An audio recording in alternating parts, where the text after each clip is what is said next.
जज साहेब मला तुम्हाला काहीतरी. हे बघा, तुम्ही शांत व्हा. पाणी द्या यांना.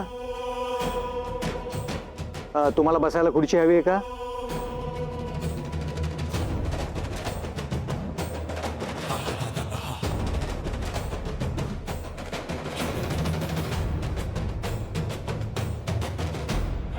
मी परत एकदा विचारतोय, तुम्ही बोलू शकणार आहात का?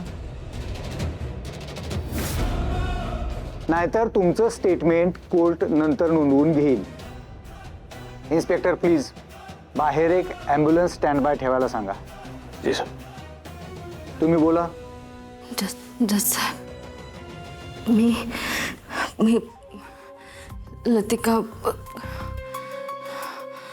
लतिका गोपाळ देशमुख म्हणजेच लाली.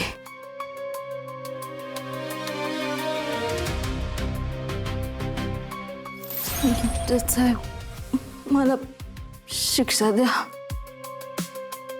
मी लय मोठा गुन्हा केलाय. मी चाकू मारलाय.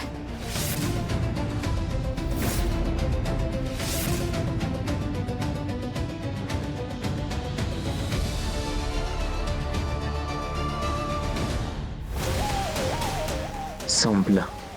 नक्कीच ही माधुरी आणि आर्या या दोघींचा खून केला अशी कबुली देणार आणि त्यांची डेड बॉडी मी लपवली हे पण सांगणार. Order order. शांत राहा. कोणाला चाकू मारलाय तुम्ही? मी चाकू मारलाय. एका माणसाला मी चाकू मारलाय.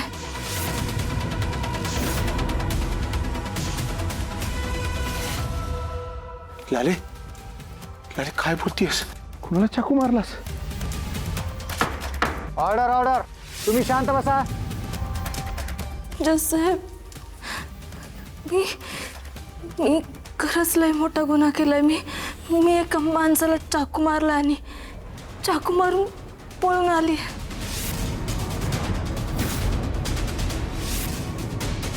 हे बघा, ही अशी अर्धवट माहिती तुम्ही नका देऊ.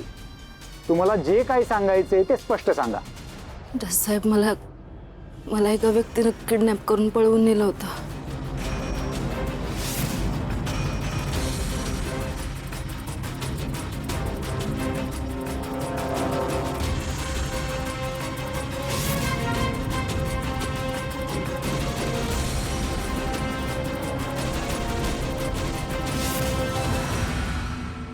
एका ठिकाणी डांबून ठेवलं होतं. एवढे दिवस मी तिथंच होते.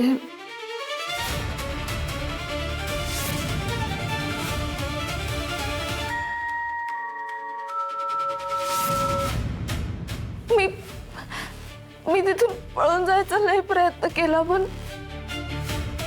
मला नाही जमलं ते.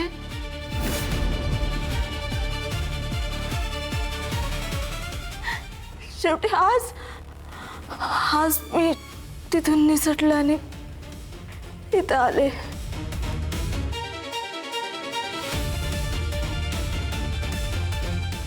माझ्या गायब होण्यामागं माझ्या नवऱ्याचा आणि माझ्या सासरचा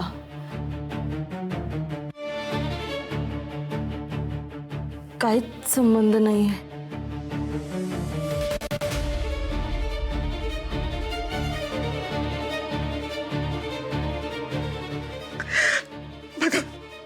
मी म्हणलं नव्हतं माझे लोक असं काय बी करणार नाही म्हणून.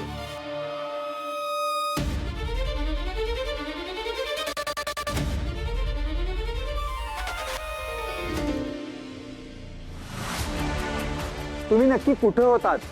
तुम्हाला कुणी किडनॅप केलं होतं हे कोर्टाला तुम्ही सविस्तर सांगा. सांगते जज साहेब.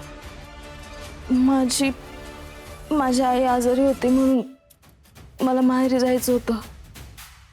मी ह्यांचा निरोप घेतला आणि माहेरी जायला निघाले. आठवडी बाजार होता त्या दिवशी. बाजारातनच चालले होते आणि तो मला दिसला. लाली, ओळखलंस?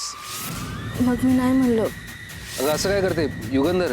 युगंधर प्रताप. आम्ही लहानपणी एकाच वस्तीत राहत होतो. हा, किती वर्षानंतर बघतोय. किती बरं वाटतंय. अजूनही तशीच सुंदर आहेस. पुन्हा एकदा प्रेमात पडल्यासारखं वाटतंय.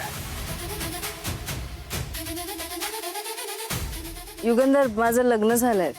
मी माझ्या नवऱ्यासोबत खुश आहे.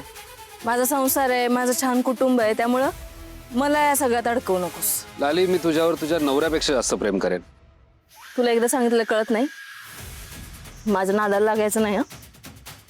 मग मी पुन्हा त्याला नकार देऊन व्यवस्थित शब्दात खडसावलं. सांगितलं माझ्या नादाला लागू नकोस. मग त्यानं माझी माफी मागितली. मग मी पण तो विषय तिथंच थांबवला आणि आम्ही निघालो. तो मला त्याच्या गाडीजवळ घेऊन गेला. मला म्हणलं, चल मी तुला घरी सोडतो. लाली, मी सोडतो ना तुला. साहेब, मी माझ्या नवऱ्या व्यतिरिक्त दुसऱ्या कुठल्याच पुरुषाबरोबर अशी कधी फिरले नाही ना कधी फिरेन. मी त्याला नकार दिला.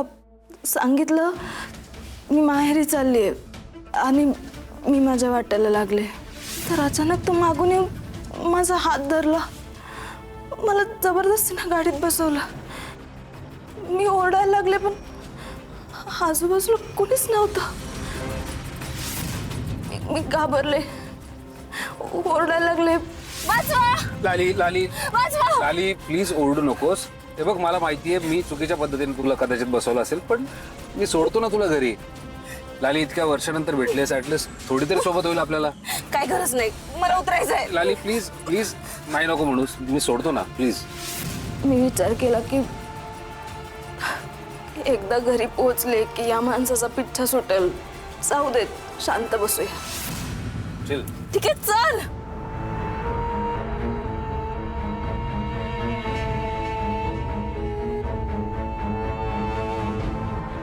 थोड्या वेळानं कळलं तो घराचा रस्ता नव्हता. तो कुठला तरी भलताच रस्ता होता. मी सावध झाले.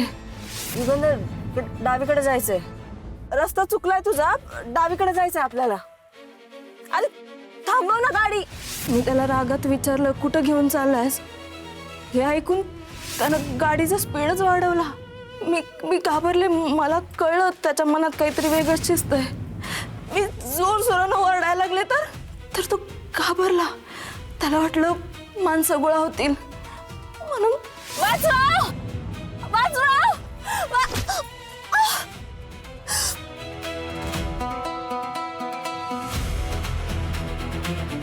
त्यानं डोक्यात काहीतरी मारलं आणि मी बेशुद्ध झाले.